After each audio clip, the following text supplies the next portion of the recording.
What if one of the most famous stories ever told has been mistranslated for centuries?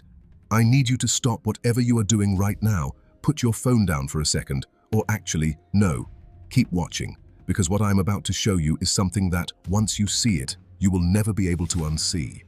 What if the very foundation of how we understand men and women, marriage, partnership, and even God's original design for humanity has been shaped by a single word that was translated incorrectly? For over 2,000 years, we have been told that God took a rib from Adam and fashioned it into a woman. That story has been painted on cathedral ceilings. It has been carved into stone. It has been preached from pulpits in every language on earth. And for most of us, it is one of the first Bible stories we ever heard. But what if I told you that the original Hebrew text does not say rib? What if the word that was translated as rib actually means something far more powerful, far more beautiful, and far more radical than anything we were ever taught? Today, we are going back to the beginning. Not to the beginning of the English Bible, not to the beginning of the Latin Bible, not even to the beginning of the Greek Bible. We are going back to the original, the ancient Hebrew, the first language these words were ever written in. And what we find there is going to change everything you thought you knew about the creation of woman, the nature of man, and the breathtaking design God had in mind from the very start. This is not a feminist argument. This is not a political agenda. This is not a modern reinterpretation trying to twist the Bible to fit current culture. This is the opposite. This is the Bible itself, stripped of centuries of translation errors, speaking in its original tongue. And it has been waiting for you to hear what it actually says. Stay with me to the end, because the most stunning part of this story is not where you think it is. Let's begin with the story as most of us learned it. Close your eyes for a moment and picture the scene. A garden, the first garden, lush, green, untouched. And there lies Adam, asleep on the ground in a deep supernatural slumber. And God, the creator of the universe, reaches down and removes something from Adam's body, a small curved bone, a rib, and from that rib, he fashions a woman. That is the image, is it not? That is the picture we all carry in our minds. In the book of Genesis, chapter 2, verse 21, most English Bibles read, "And the Lord God caused a deep sleep to fall upon Adam, and he slept. And he took one of his ribs, and closed up the flesh in its place. Then the rib which the Lord God had taken from man, he made into a woman, and he brought her to the man." And from this translation, an entire theology has been constructed.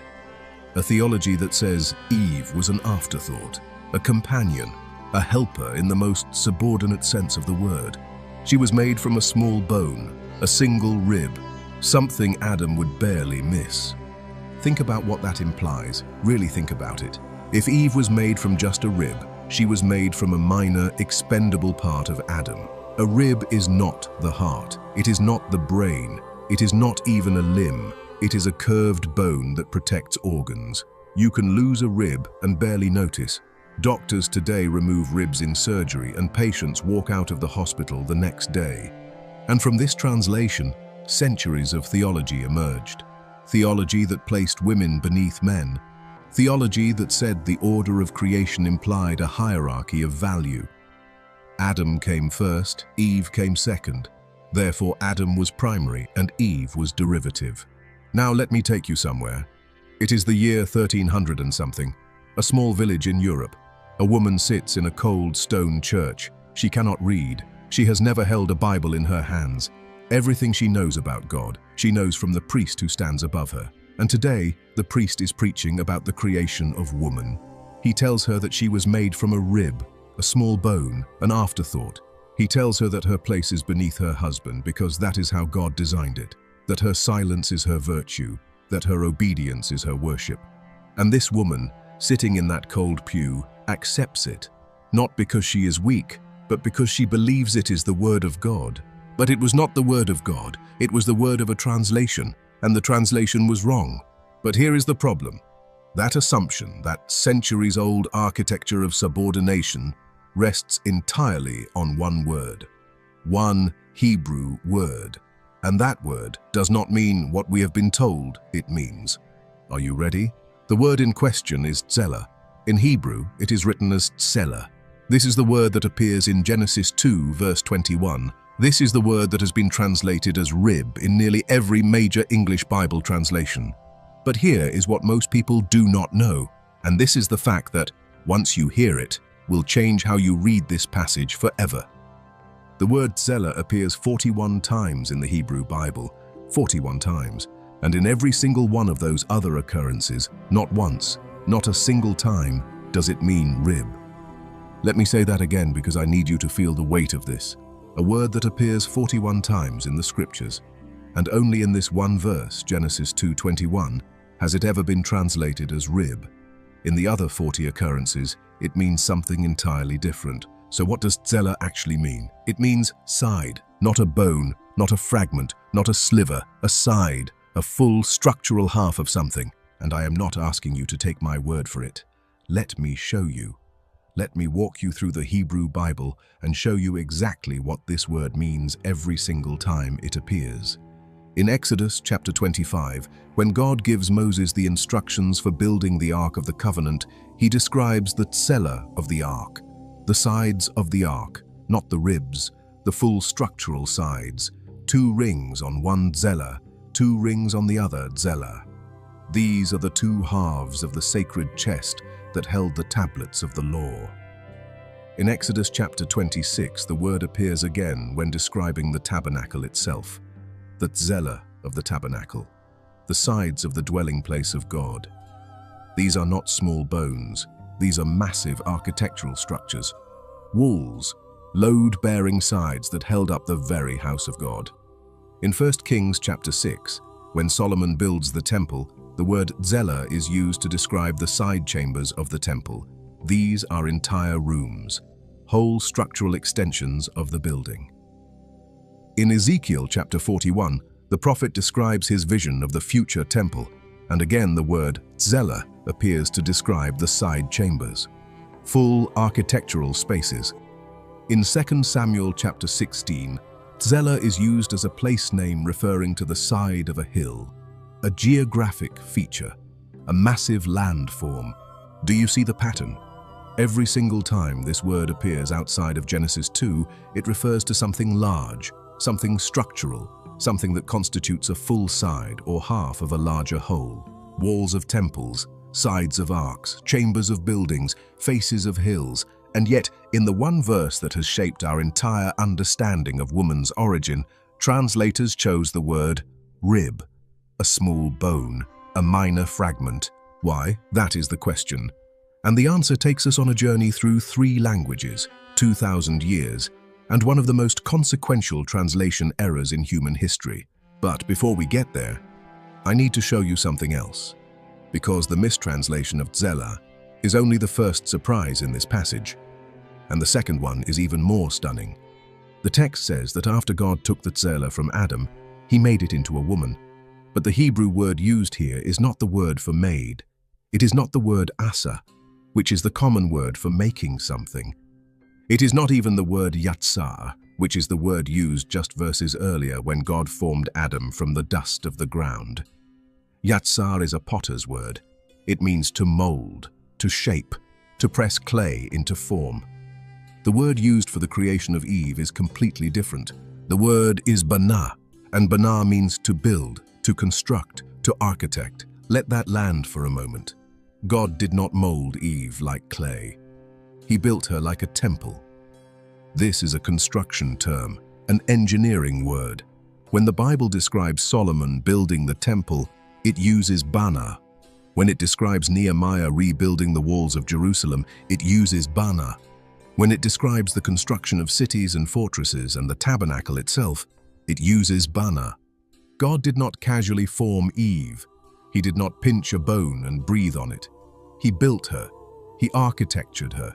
He constructed her with the same intentionality, the same craftsmanship, the same sacred precision that he would later demand for the temple itself. And here is where it gets breathtaking. Remember, the word tselah, the same word used for what God took from Adam, is also the word used for the sides of the tabernacle and the sides of the temple. And the word bana, the word used for what God did with it, is the same word used for constructing those sacred spaces. The text is drawing a direct parallel. The creation of woman was a sacred construction. Eve was built with the same divine care, the same holy intention as the dwelling place of God. Eve was not an afterthought. She was a masterwork. Now stop for a second, because I know what some of you are thinking. You are thinking, this is interesting, but is it really that important? Does a single word really change that much? Yes, it does. And let me show you why by taking you to the most shocking parallel in the entire Bible. God puts Adam into what the Hebrew calls a tardema, a deep, supernatural, death-like sleep. This is not a nap. This is not ordinary rest. Tardema is the same word used when God puts Abraham into a supernatural sleep before making his eternal covenant in Genesis 15. This is divine anesthesia, a sacred unconsciousness. While Adam is in this death-like sleep, God opens his side, his tsela. From that opened side, God brings forth something extraordinary, a bride. He then closes the wound and presents the bride to Adam. Now hold that image in your mind. A man in a death-like sleep. An opened side. A bride emerging from that opened side. A wound that is closed.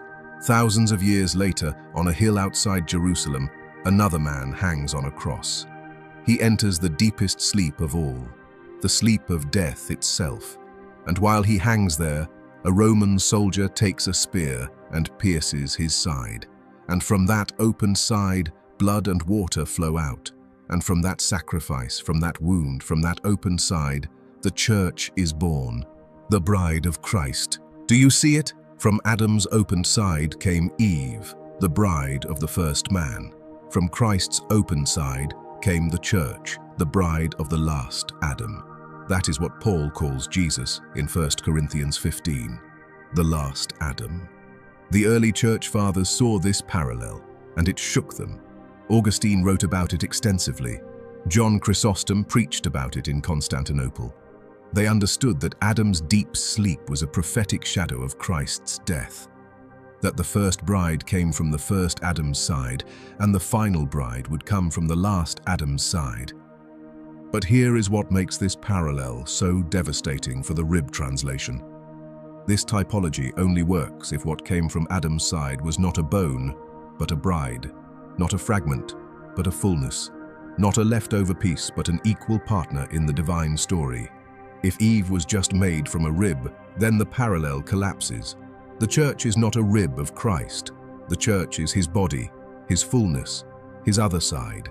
The entire arc of Scripture from Genesis to Revelation is a love story, a story of division and reunion, of a God who separates in order to bring back together, who wounds in order to heal, who allows the deep sleep of death so that from it, new life and new love can emerge. And it all begins in a garden with a word that means side.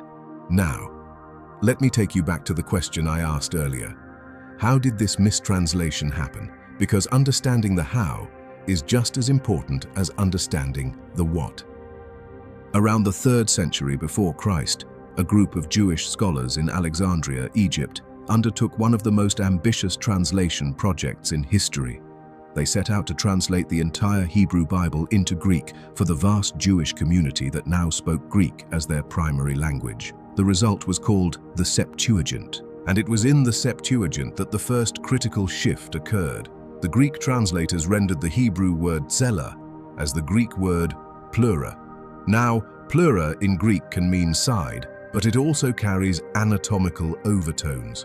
It can refer to the side of the body, the area of the ribs.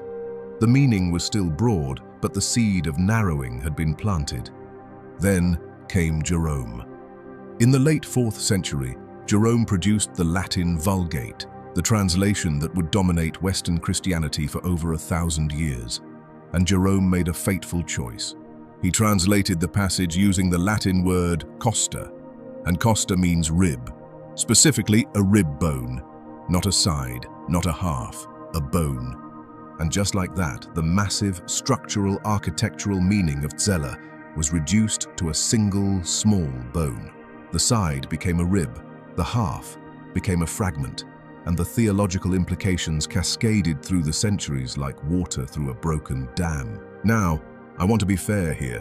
When the great English translators came along, men like Wycliffe in the 1380s, Tyndale in the 1520s, and the King James translators in 1611, they were extraordinary scholars. The King James translators in particular did work from the Hebrew text, not just from the Latin, but they were also deeply influenced by the Vulgate tradition and the Septuagint. The word rib had been established for over 1,000 years. It was embedded in church doctrine. It was painted on the walls. It was carved into the theology. And so even though they had the Hebrew in front of them, even though they could have seen what Zeller meant in every other verse, the weight of tradition was too heavy. They kept the word rib. Nobody asked the simple question: if this word means side everywhere else in the Bible, why are we translating it as rib here? And so the mistranslation was cemented, not through malice, not through conspiracy, but through the slow compounding of translation choices across languages and centuries. Hebrew to Greek, Greek to Latin, Latin to English. And at each step, the meaning narrowed a little more until what was once a grand architectural term became nothing more than a small, curved bone. But here is the thing. Not everyone lost the original meaning.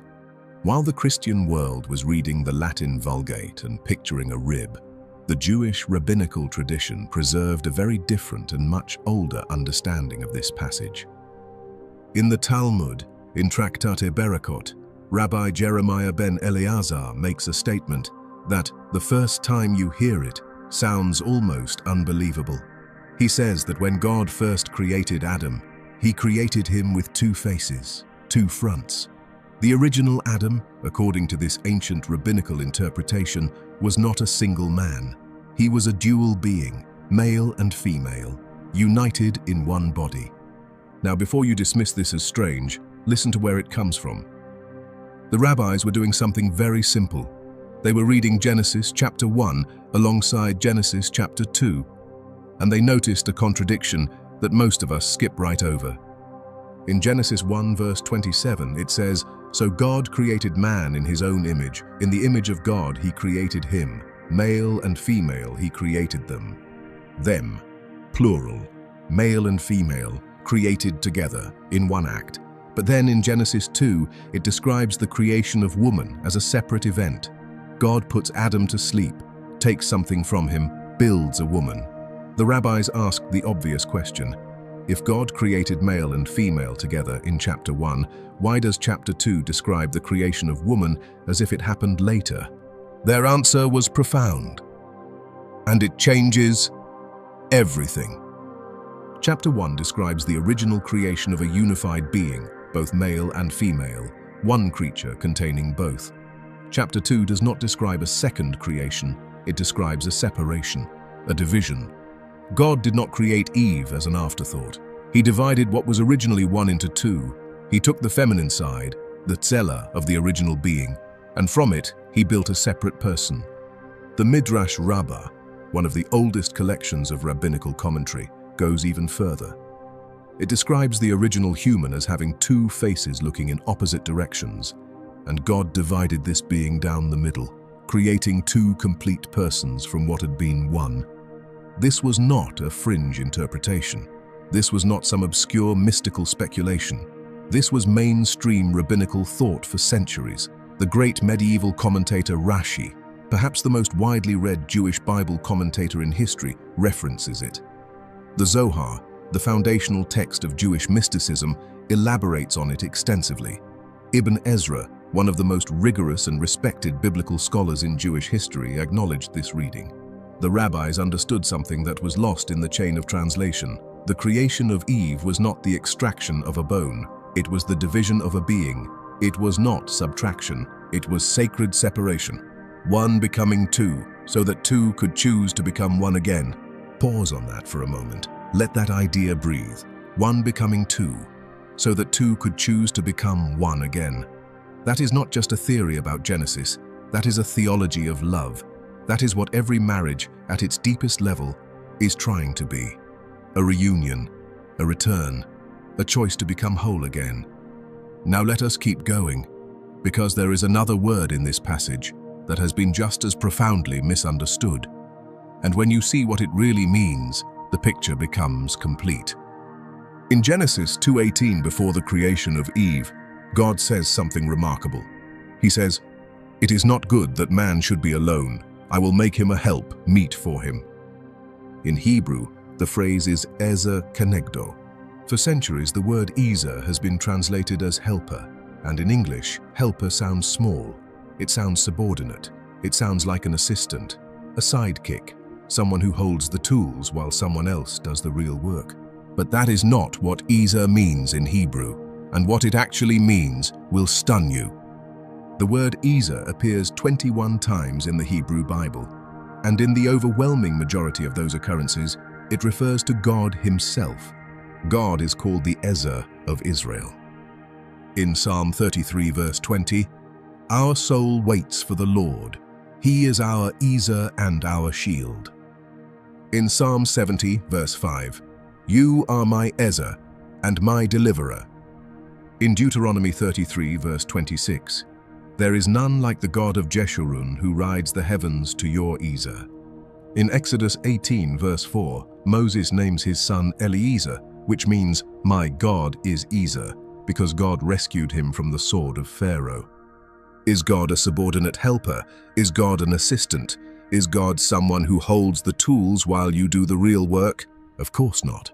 When God is called Ezer, it means a powerful ally, a rescuer, a strength that comes to save. It is a word that carries the weight of military rescue. It is the word you use for the one who arrives on the battlefield when you are about to be destroyed, the one without whom you would be lost. And Kenegdo, this word means corresponding to, facing, equal and opposite. It literally means like what is in front of him, not behind him, not beneath him, in front of him, a mirror, a match, an equal counterpart standing face to face. So when God says he will make an Ezer Kenegdo for Adam, he is not saying he will make a helper. He is saying he will make a powerful rescuer, a saving strength, a force that corresponds to him, that faces him, that matches him as an equal. Eve was not designed to stand behind Adam. She was designed to stand facing him, eye to eye, strength to strength, side to side. And there is that word again, side. Now I know that at this point, some of you have a question burning in your minds. And it is a fair question, so let me address it directly. You are thinking, if this is so obvious, if the Hebrew is so clear, why has no one corrected this? Why do our Bibles still say rib? Are you saying that thousands of scholars over 2,000 years all missed this? No, that is not what I am saying. Many scholars have known this. Hebrew scholars have written about it for decades. Rabbis have taught it for millennia. Theologians like Phyllis Tribal at Union Theological Seminary published rigorous academic work on this in the 1970s. Old Testament scholar Robert Alter, in his acclaimed translation of Genesis, translates Zeller as side, with detailed notes explaining why. The issue is not that no one knows. The issue is that Bible translation is conservative by nature, and rightly so. Translators are reluctant to change familiar renderings that have been in place for centuries. The word rib is embedded in hymns, in sermons, in catechisms, in the cultural fabric of Christianity. Changing it feels like changing the Bible itself, even when the change would actually bring us closer to what the Bible originally said. And there is another factor. For much of church history, the people who made decisions about Bible translation were men operating within patriarchal systems. A translation that implied female equality was theologically inconvenient. This does not mean there was a conspiracy. It means that translation is never perfectly neutral. Translators bring their world with them, and for most of history, the world they brought was one where male authority was assumed. But the Hebrew does not care about our assumptions. The Hebrew says what it says, and it says side. There is also something else happening in this text that is easy to miss if you are not paying close attention to the language. And it is beautiful. When God creates Adam from the dust of the ground in Genesis 2:7, the Hebrew word used for formed is yatsar. This is the word for a potter shaping clay. It implies hands pressing into raw earth, molding, working from scratch with base material, dust, dirt. Adam was crafted from the ground. But when God creates Eve, the text does not use yatsar. It does not say God formed her from scratch. It uses bana, to build. And the raw material is not dust. The raw material is Adam's own zela, his own side, his own living substance. This means Eve was not a separate creation from inferior material. She was not made from dirt. She was made from Adam, from the same substance, the same flesh, the same bone, the same life. And this is exactly what Adam recognizes when he sees her for the first time. His first words upon waking from the deep sleep are the first recorded words of any human being in the Bible. And they are not a command. They are not a claim of ownership. They are a cry of recognition. This is now bone of my bones and flesh of my flesh. She shall be called woman, because she was taken out of man. Listen to the emotion in those words. This is now, finally, at last, after naming every animal and finding no match, after looking at every living creature and seeing nothing that corresponded to him. Now at last, here she is, bone of my bones, flesh of my flesh. In Hebrew, this kind of repetition is a superlative. It is the strongest possible way to say, this being is the most like me of anything that exists. This is not like the animals I named. This is not other. This is me, my substance, my being, divided, standing before me, equal, matching, my mirror, my other side, returned. The mathematics of creation are not 1 + 1 = 2. The mathematics of creation are 1 divided into 2, so that 2 can choose to become 1. And this is exactly how Jesus understood it. In the book of Matthew, chapter 19, the Pharisees come to Jesus with a question about divorce, and Jesus answers them by going all the way back to Genesis. He says, "Have you not read that he who made them at the beginning made them male and female, and said, 'For this reason a man shall leave his father and mother, and be joined to his wife, and the two shall become one flesh. So then, they are no longer two, but one flesh.'" Read those words carefully. Jesus does not talk about a rib. He talks about two becoming one. And he says that the reason for marriage is that what was originally one flesh is meant to be reunited. If Eve was merely made from a rib, why would Jesus describe marriage as two becoming one flesh? A rib is not half of a person. You do not become one flesh by reuniting with a bone. But if the original creation was a single being, divided into two sides, then Jesus' words make perfect sense. Marriage is the reunion. The two who were once one, choosing to become one again. Not because one is incomplete without the other in a diminishing sense, but because they recognize in each other the missing side of their original wholeness. Jesus read Genesis the way the rabbis read it, the way the Hebrew demands it be read. Now step back with me and look at the full picture of Genesis 2.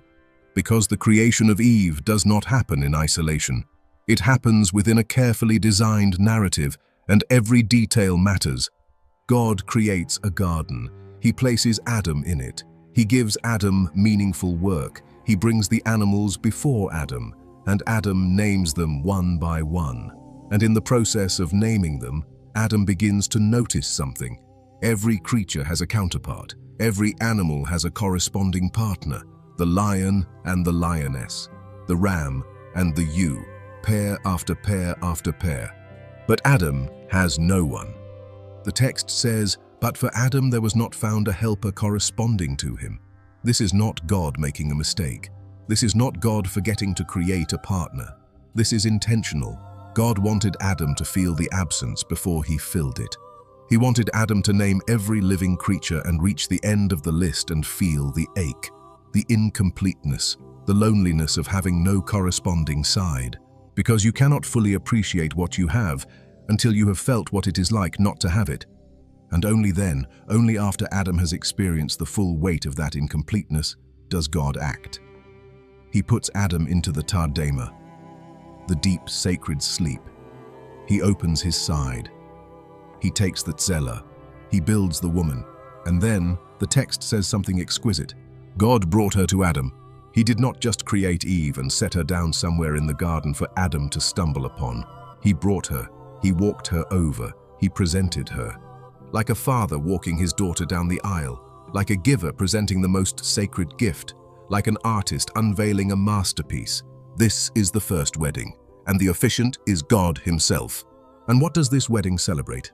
Not the creation of a servant, not the fashioning of a subordinate from a leftover bone. It celebrates the reunion of two sides, the restoration of wholeness, the presentation of an equal to an equal by the God who made them both from one. Now let me tell you why this matters today, not 2,000 years ago, not in some abstract theological sense. Today, in your life, in your relationships, in how you see yourself. I once heard a woman say that for most of her life, she felt like an afterthought of God. She said, "I grew up being told that Adam was the main event and Eve was the encore, that men were plan A and women were plan B, and I carried that in my heart for 30 years. And then she learned what Selah meant. And she said, "For the first time in my life, I understood that I was not plan B. I was not an afterthought. I was not made from a leftover bone. I was built, architectured, constructed by God with the same word he used for his own temple. I was not less than. I was the other side of the same thing." That is what this word does when you hear it correctly. It does not just change your theology. It changes your identity. It changes how a husband looks at his wife. She is not his subordinate helper. She is his Ezer, his powerful ally. The same word the Bible uses for God when he rescues Israel. She is not below him. She is konegdo, facing him, matching him, corresponding to him in every way. It changes how a wife sees herself. She is not secondary. She is not derivative. She was built by God with the same sacred intention he would later use for his temple. She is not a fragment. She is a full structural side of the original human design. It changes how we understand marriage. Marriage is not a man acquiring an assistant. Marriage is the reunion of two sides that were originally one. It is the most sacred act of human restoration. It is two people looking at each other and saying, "Bone of my bones, flesh of my flesh, you are my side, you are my match." Together, we are what God originally designed. And it changes how we understand God. Our God is not a God who creates hierarchy and calls it good. He is a God who creates unity, then divides it, so that two free beings can choose reunion. He is a God who builds with care, who presents with love, who designs partnership, not patriarchy, who looks at a single being and says, "It is not good for this one to be alone," and then performs the most sacred act of architecture in all of creation. Now I want to close by doing something I have been wanting to do this entire time. I want to retell the story, the real story. The story the Hebrew has been telling for 3,000 years, waiting for us to hear it properly. In the beginning, God created the heavens and the earth, and on the sixth day, he created something extraordinary, a being made in his own image, not just male, not just female, both, united, one creature containing the fullness of humanity, male and female. He created them in one act, in one breath, in one magnificent expression of divine imagination. And God looked at this being, and he said, "It is not good for this one to be alone, not because the being was flawed, but because love requires two, because partnership requires faces that can turn toward each other, because unity chosen is more sacred than unity imposed." And so God caused a deep sleep to fall upon the being, a tardima, a sacred unconsciousness. And while this being slept, God did something so holy that no human eyes could witness it. He opened the side. He took the tzela, one full half, one entire side, and with the skill of the master architect of the universe, with the same word he would later use for the building of his own temple, God built. He constructed, he architectured, and from one there were two. Two complete beings, two full persons, two sides of the same original whole, now standing apart, now able to see each other for the first time. And God closed the wound. And he took the woman he had built, this masterwork of sacred architecture, And he walked her through the garden, past the rivers, past the trees, through the golden light of the first world, and he brought her to the man, and the man opened his eyes, and he saw her, and for the first time in human history, a person spoke. And the first words ever spoken by a human being were not a command. They were not a claim. They were a cry of wonder. This, at last, is bone of my bones, flesh of my flesh. You are me. You are my side. You are what I have been missing. You are what I did not know I was looking for until I saw you standing there.